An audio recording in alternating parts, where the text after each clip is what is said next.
Number 103। अध्यक्ष महोदय, प्रश्न संख्या 103। माननीय मंत्री जी,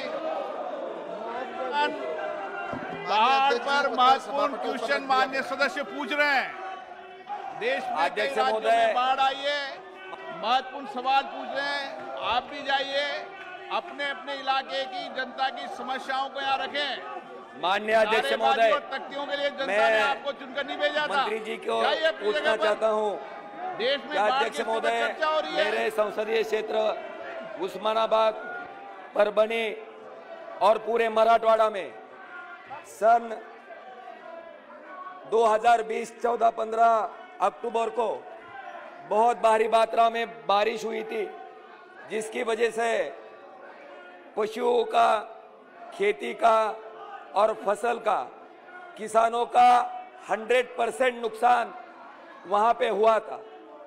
सर, मैं मंत्री जी से पूछना चाहता हूं कि 14 और 15 अक्टूबर 2020 को बारिश होने के बाद केंद्र से जो एक डेलीगेशन वहां पे सर्वे करने के लिए गया था, वो लगभग 2.5 महीने बाद यानी 21 दिसंबर को टीम गई थी। सर, उस टीम ने, मैंने मेरे चुनाव क्षेत्र में खुद जाके देखा है कि किसानों का 100% नुकसान हुआ था। तो उस टीम ने जो सर्वे किया था, वो सर्वे में वहां का नुकसान कितने प्रतिशत बताया है? कृपया मंत्री जी इसका जवाब दें।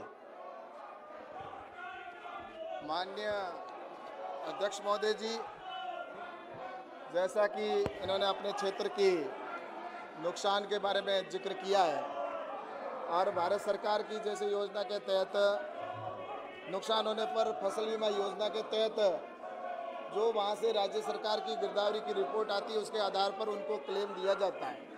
और दूसरा, जैसा इन्होंने कहा कि केंद्र सरकार की जो टीम गई और वहाँ जो नुकसान हुआ, उसको लेकर किसानों को मुझे बताते हुए प्रसन्नता है कि जो वहाँ पर टीम गई और उस टीम ने वहाँ से आकलन किया, उसके आधार पर जो हमारी उच्च स्तरीय कमेटी है, जिसके अंदर हमारे गृह मंत्री जी, वित्त मंत्री जी और कृषि मंत्री जी होते हैं, और उन्होंने इसका फैसला करते हुए और कर्नाटक, महाराष्ट्र और राजस्थान के किसानों को वो एनडीआरएफ फंड से पैसे उपलब्ध करवा दिए गए हैं।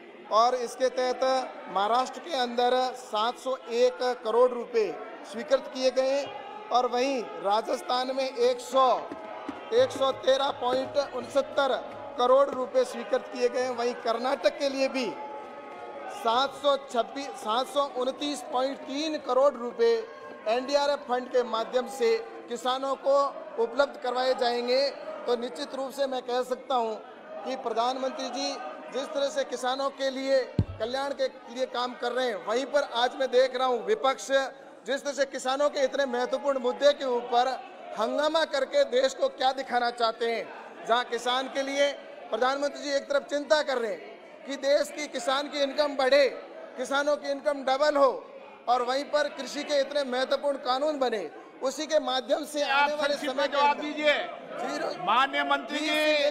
उत्पादन तक का काम की चिंता की जा रही है, और वहीं पर ये लोग जिस तरह से हंगामा करके और देश को किस तरह से दर्शाना चाहते हैं, ये सब देश के सामने। श्री संजय, माननीय सदस्य।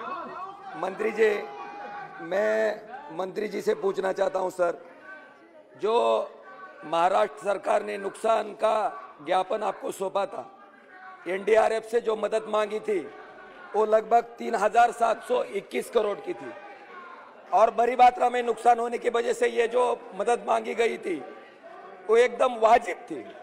इसके बाद भी सरकार ने खाली आपके उत्तर में कहा है कि 7 से 1 करोड़ रुपए वहां पे उन्होंने अलाउ किया है। माननीय मंत्री जी से मेरा प्रश्न ये है कि 3,721 करोड़ का नुकसान होने के बावजूद केवल 701 करोड़ रुपए आपने आवंटित किया, ऐसा उत्तर में कहा है, लेकिन अब तक 701 करोड़ रुपए भी नीचे राज्य सरकार को मिला नहीं है। तो मेरा मंत्री जी से प्रश्न ये है कि 3,721 करोड़ के नुकसान के अगेंस्ट केवल 701 करोड़ रुपए क्यों दिया गया, ज्यादा सी राशि क्यों नहीं दी गई? और दूसरा प्रश्न ये है कि अभी तक आप जो 701 करोड़ रुपए बता रहे हैं वो भी मंत्री नीचे जी। वहां पे क्यों नहीं पहुंची?